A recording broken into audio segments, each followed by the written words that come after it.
This week, we're delighted to welcome Lucy McNamara, founder of the fashion brand Aspiga, to the show.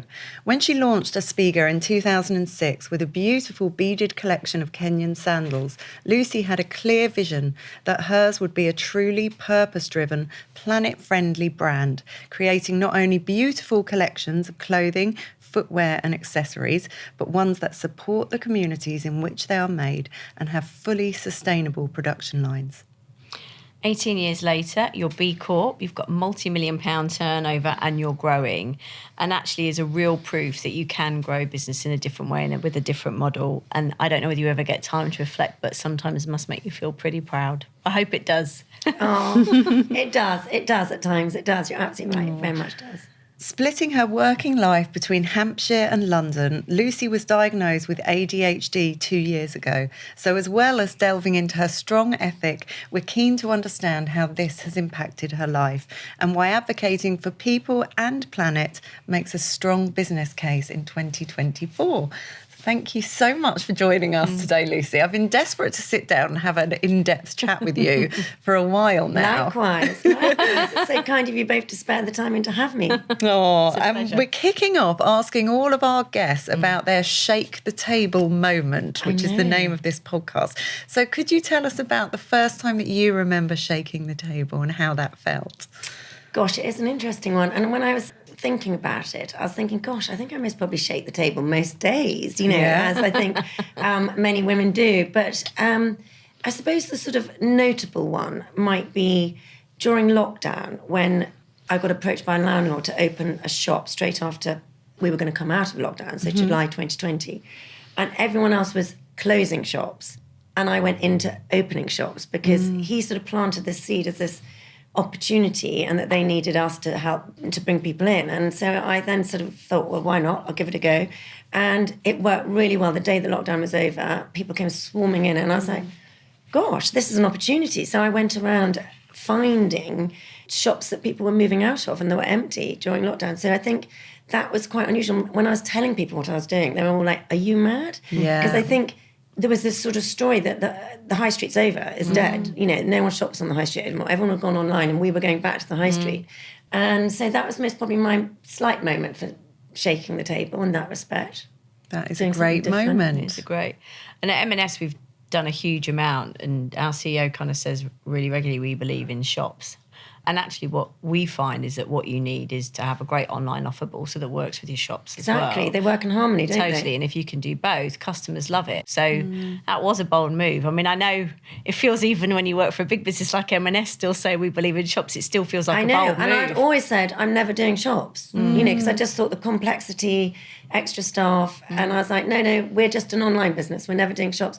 But I think as an entrepreneur, one of the traits, I suppose, of an entrepreneur is being adaptable to change. And I think during lockdown, it taught us all. We were changing every day, every week. We weren't sure what we were doing, were we? So you had to be able to cope with change. Yeah. And then I went one step further, maybe. And you really are a true entrepreneur, aren't you? Because you didn't have any experience of the fashion world when you launched the brand. No. You were working for a charity, in fact. Tell us a bit about that. So I loved my job. I was really lucky. And actually, talking about the ADHD, I think quite a lot of people, sometimes you hear they can struggle to stay in a job because they get bored. But I did start my career working in an advertising agency, and then I moved to a charity after 2 years. And it just felt so right after all the glitz and glam of an advertising agency in those days. And the charity was a little office above a bank in Old Street. And I loved it. And it was 15 years of doing many different roles. I never got bored. I started doing events, and it was all about corporate social responsibility. So it was all about big businesses giving back. M&S were one of our leading companies. And we did a lot of events, taking people into housing estates, into homeless hostels, into inner city schools, and I ended up working on the prison agenda. And within that 15 years, I did award schemes, I did events, I did a thing called Singers Believing. I did many different jobs. So I think it really played into my creativity and my sort of wanting to always be doing something different and something new. And they let me they gave me quite a loose rein. So I think I was really lucky to find a job that worked for me. And also you're quite passionate as individuals often. And I loved making a difference. I was very lucky to be between big businesses, the Prince of Wales, because he was the chairman of our charity, and the grassroots level, and being able to pull them all together. And none of it was my idea. I was just delivering it. But it was fantastic, and I was really lucky. And actually, I think the best charities have to be entrepreneurial, because it's not like there's loads of money. You know, you're not selling a product for profit. They're non-profit by default. So actually, you have to be able, you need great people who can multitask, roll their sleeves up, get involved and do different things. Yeah. And it sounds like that was just an amazing experience. It was. And I worked with some wonderful colleagues and amazing chief execs. So I learned a lot from it. So I did learn about budgets, managing teams. I learned about, development, but totally nothing to do with the fashion world. No, I mean, it was bizarre. And was it through the charity that you started your trips to Kenya, or how did you that was get holiday. Inspired? That was pure holiday. Yeah, because I've always loved the wildlife and travelling. So Africa was just, is and still is my dream, really, for a destination. And I went to a lovely lodge once and saw these sandals for sale that were made in Kenya, and I fell in love with. And I sort of thought, well, I'll see if I can take them back to England and sell them. And I bought 250 pairs and sold them at the office, outside my boot. And at the end of the summer, September, I had 20 pairs left. And I was like, gosh, that was easy.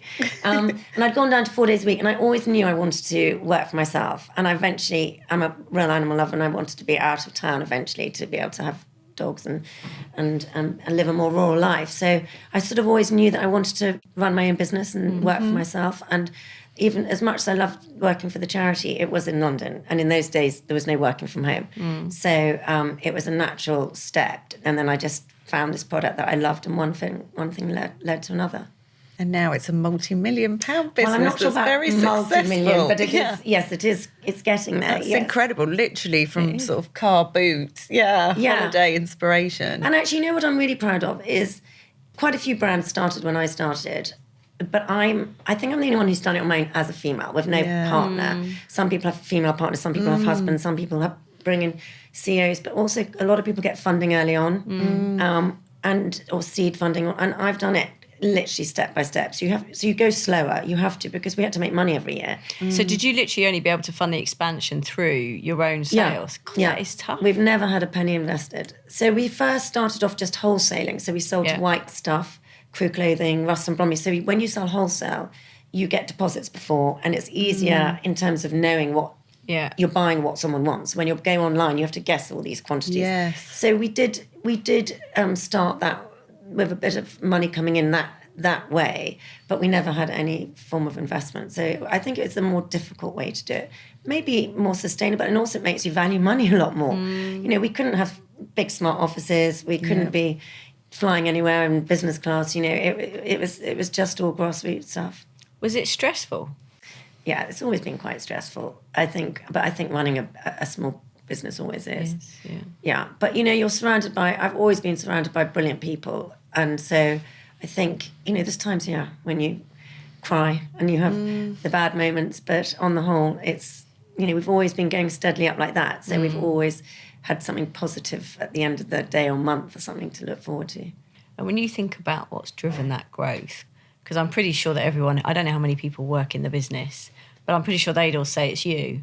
But what do you think in terms of that drives the growth of the business? And I mean, it is an amazing thing to go from 250 sandals to, for example, the lovely dress you're wearing. Like, how there's a kind of magic, I think, in clothing that you have to tap into.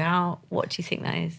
What do I think it is that's taken us? I think the sustainability thing has been, we were lucky because, you brought up the charity, Rosie.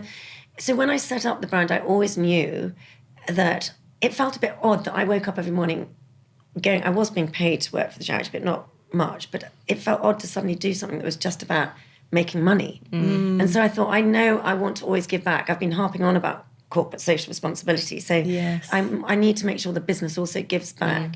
So right from the start, I was wanting to find partnerships with charities and do things as sustainably as possible. And then it became more of a trend. And now it's become a necessity, quite rightly so. Yeah. And then, of course, we had to deliver items that people liked. But we were lucky early on where we had Livia Firth, Anna Friel. We had a few celebrities early on wearing our stuff and championing the brand.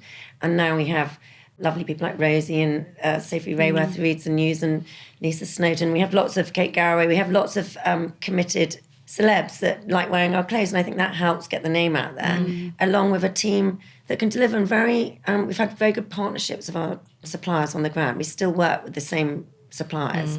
So we started with some suppliers in India 18 years ago, 19 years ago, and we're still working together, so it's nice. It is. And you became B-Corp listed. Congratulations. Thank you. That was such an achievement. Thank you. Yeah, and one of the first fashion brands in the UK to achieve that August status. 22. I was so pleased. How hard was that to achieve, and what was your motivation? What difference does that rubber stamping make? Do you know what, Rosie? It really does make a difference. My team sort of said, I think we should be thinking about it next year. And I said, no, I think we should be doing it this year. I mean, that's the one thing about, you're a bit getting an insight into your leadership. I was like, no, let's give it a go.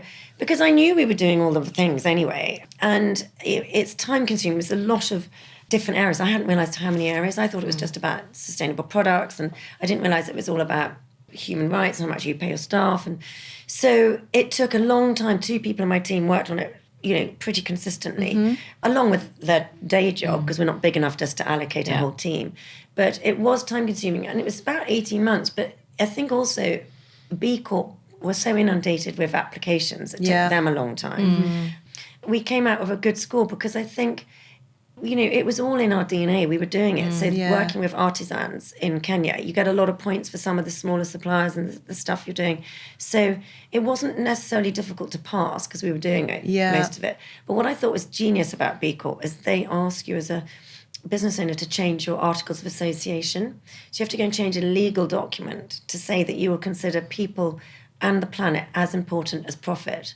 Wow. Yeah, and that's I thought that was really clever. Really clever, because that means that every time when the girls, we look at fabrics and we go, but this one's half the price and really nice. Like it's got the stretch, and we go, well, it's got 50% polyester. We can't do that, you know. And so we just know, we just are very clear, because I've made that commitment. It gives you the guide rails, which presumably is the point of the programme in a sense. It's very clever. And it's very clever because it makes you, because we're coming up to our 2-year anniversary, so you have to be assessed again. So it makes you want to strive to do better, so it keeps you on your toes. So, so it's a really clever, I think it's a really important certification for that reason. So that you don't just go, well, I'm now a sustainable business. You have to keep thinking. You're accountable constantly. So it's every 2 years it gets renewed. What's been the hardest thing about becoming B-Corp, or whether it's not that specifically, but actually almost becoming and being consistently a sustainable business? I don't think being B-Corp is difficult once you are. It's just positive in my view, because you open up to a community of like-minded brands that you can talk to and do partnerships with. In terms of difficulty for sustainability, it's really just, it's getting so much better, but it was the access to good fabrics initially. Now the world is changing and it's brilliant. So all the suppliers are cleverly finding great materials. Some materials now being made of bananas and, we know bamboo and all sorts. So it was difficult in the early days finding soft viscose, sustainable viscose. And at one stage, too many people were buying organic cotton in India. So they stopped making any organic cotton because they realised that actually they were overselling. They were selling more than they were making. So somewhere along the line, there was some dodgy certificates. So the Indian government stopped it, and then we couldn't get our hands on any organic cotton. So telling the world we're only going to make organic cotton, then we couldn't buy it. So there's those sort of challenges, but it's getting easier and easier because sustainability, quite rightly says. The volumes are growing, aren't they? And the volumes are growing. Yeah. What advice, sort of having gone through that experience of becoming a B Corp, would you give to a founder who wanted to put sustainability to the fore of their goals? I'd say definitely give it a go. I think any founder now, when they start a business, sustainability has to be one of their KPIs. I don't think you could start a fashion business now without thinking that you have to go down that route, or should. So I think I'd say to any founder, don't think it's too complicated. I was told, but I needed a whole consultancy. I needed to pay a fortune to get consultants involved to do it, and it would cost us loads of money. And I said, well, let's try. You don't need external people. You can do it yourself. It's time consuming, but it's only a matter of going through all the tick boxes and putting in what you do. We've kind of just almost taken for granted that you worked for the Prince's Trust, I think, and then obviously went to do this, and there's a real strong sense of purpose, I guess, or higher purpose, and you just talked to yourself about it has to be about people as well as profit and the planet. What made you that way, do you think? I think my mother's post-war, so she's fair, she was sort of old for her in her day to be having me as the youngest. And I don't know if it was all to do with post-war, but literally didn't throw anything away. So I grew up in a house, so I don't think our bins were emptied, for months at the outside bins, because everything, washing bags, plastic bags got washed up, eggshells got smashed up for slug bait, those little films, old-fashioned films were kept to put seeds in. She had a big vegetable garden, everything was grown, we grew our own chickens, we were very fortunate. I grew up on a sort of farm. There was just no waste. Nothing got wasted. We weren't allowed to leave food. There was a big compost. There was a, big freezer, so all the vegetables got frozen in the winter.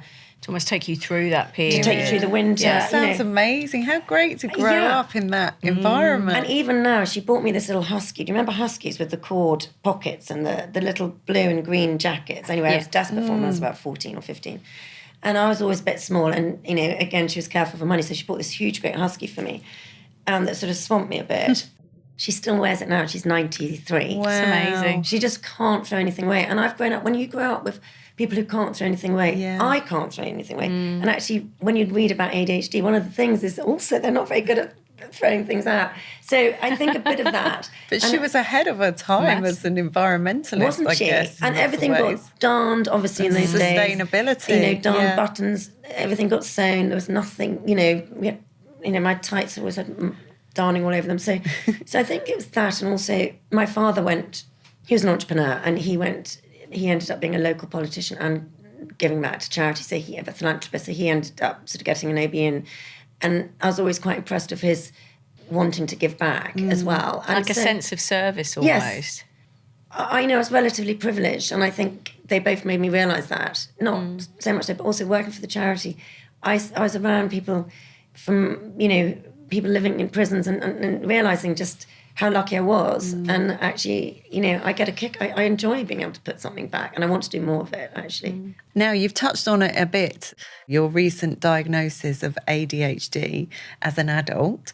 What impact has that had on your working life?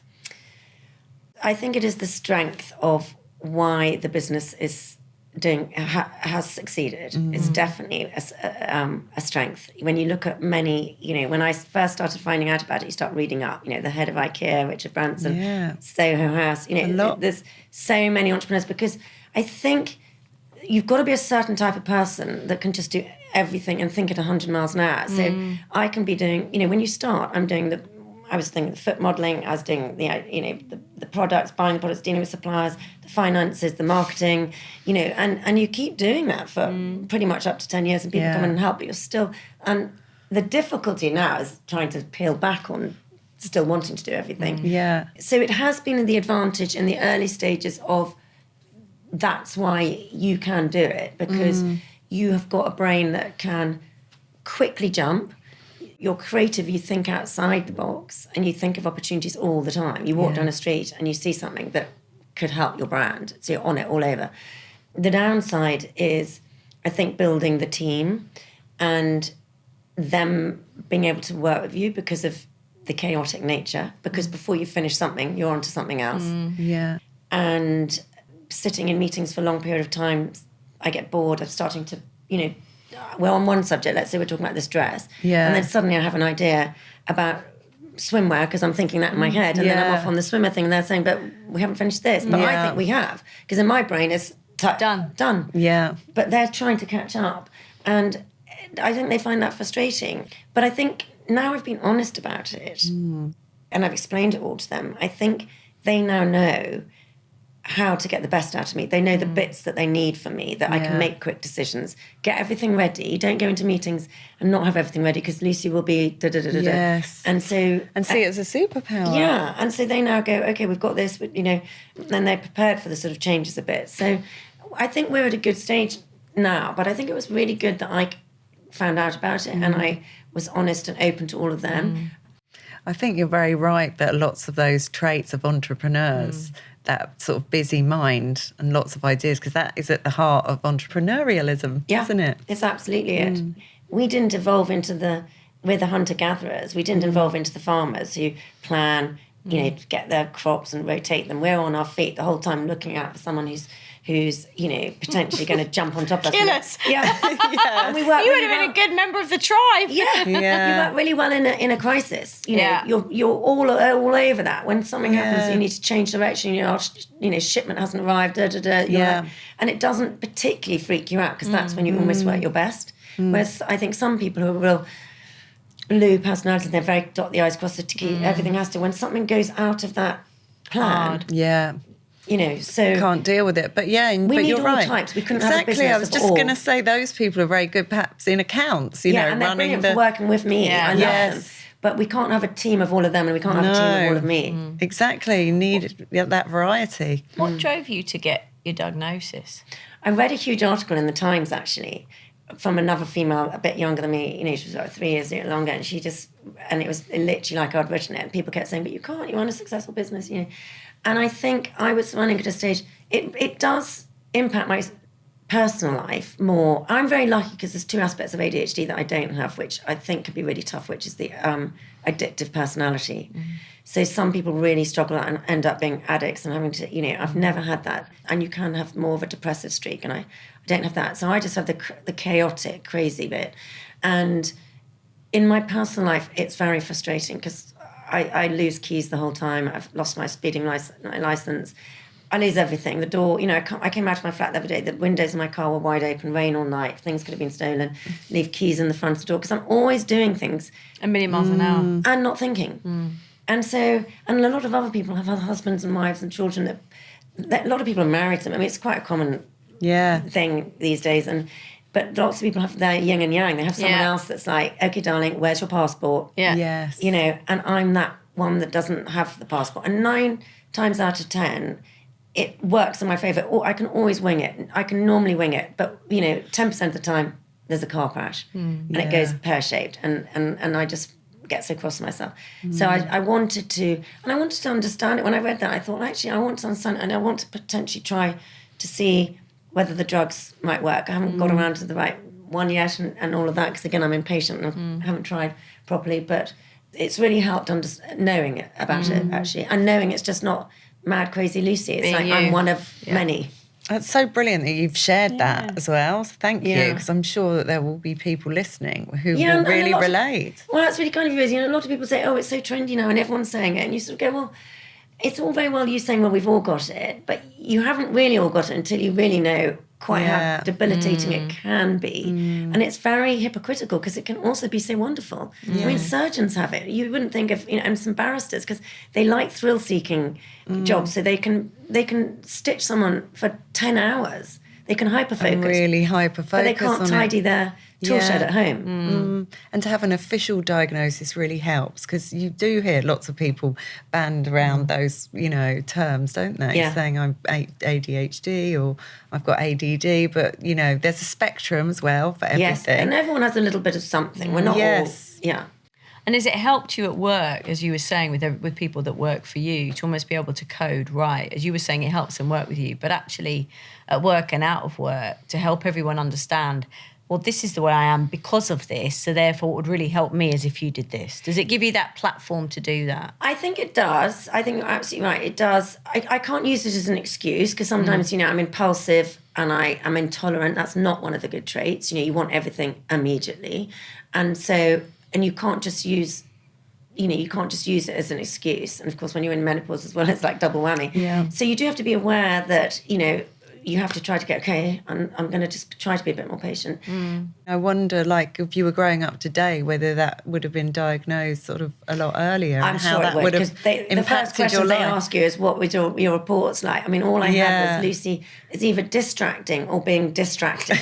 Oh, if God. only she would concentrate, and they'd put me away from a window and they'd put me away from people, because wherever I was like, what's going on? I know, and children used to get labelled difficult or like hard to manage, or all of this negative commentary, which can have a serious impact on your mental health as you get older. And that's why I was so lucky to get that job. And I guess if you're thinking now about the next 10 years, I don't know if you can, but I don't want you to feel like you have to. But actually, what do you think about? Right, this is what I want to do, or. I'm really excited about growing the brand. I think the most difficult thing everyone says to me is to get a brand to sort of the turnover we're at. And then I was with someone the other day who's a very big retailer, and they said it's the most difficult thing to start from nothing and to get your brand out there.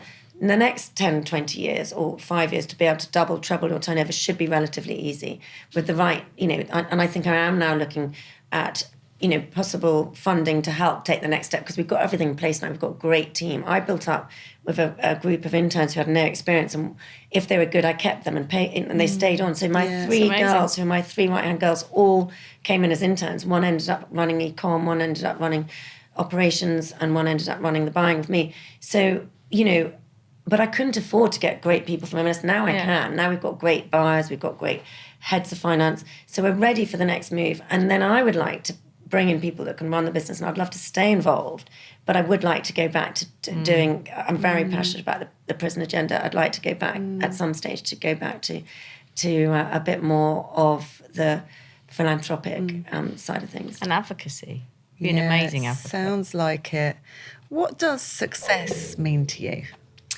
Success to me is just about waking up, being happy, and going to sleep being happy. I think anyone in life that's happy, wherever you're from in the world, that's success. That's all anyone ever. I just think that's what you live for. So for me, I'm quite lucky that most of the time I'm blessed with that. Personally, if I can keep fit, exercise and health is really important to me, and I think it makes me feel strong. And I think keeping strong physically and mentally and having fun, I think sometimes I need to have a bit more fun. I get a bit focused on work. Having fun with my family and friends and growing the business will all be, important parts in the next few years. But I think ultimately just being happy. Yeah, and you're so right to mention fun there as well. There can be a sort of feeling that, business is business. Yeah, and I've got to get to bed early because I've got to concentrate and I'm not going to have a drink. Yes. What is like fun to you? What's your ideal way to sort of kick back and enjoy yourself? I'm not really much of a drinker. I've just over the years got less and less, it just makes me feel... I think that's his hormones change It's very as well. I can hormonal. only have about 2 glasses 100%. now. It's a midlife thing. So many women in the same way. But I took it to a different level in my 40s. I ended up having alcoholic migraines, which I never had before. God. And so traumatised me for, they were really bad. But you're right, many of us. So for me, it's more about a day. I'm passionate about being outside and the elements and being with my animals with friends, maybe going for long walks and having a long lunch and swimming and laughing and, being by the coast, just sort of, being with mates. It's quite simple, really, isn't it, when you boil it down? Yeah, it is. It's about company. It is. Being But outside. I think that connection to nature is really important, isn't it? I mean, there's loads of studies now that will tell you that, but I think you know it yourself. You do. Well, it's been an absolute pleasure and a delight to learn from you and to hear your story. So thank you so much, Lucy, Thank you for so coming much in. for having me on. I've loved talking to you. Me too. Thank you so much. Brilliant, thanks.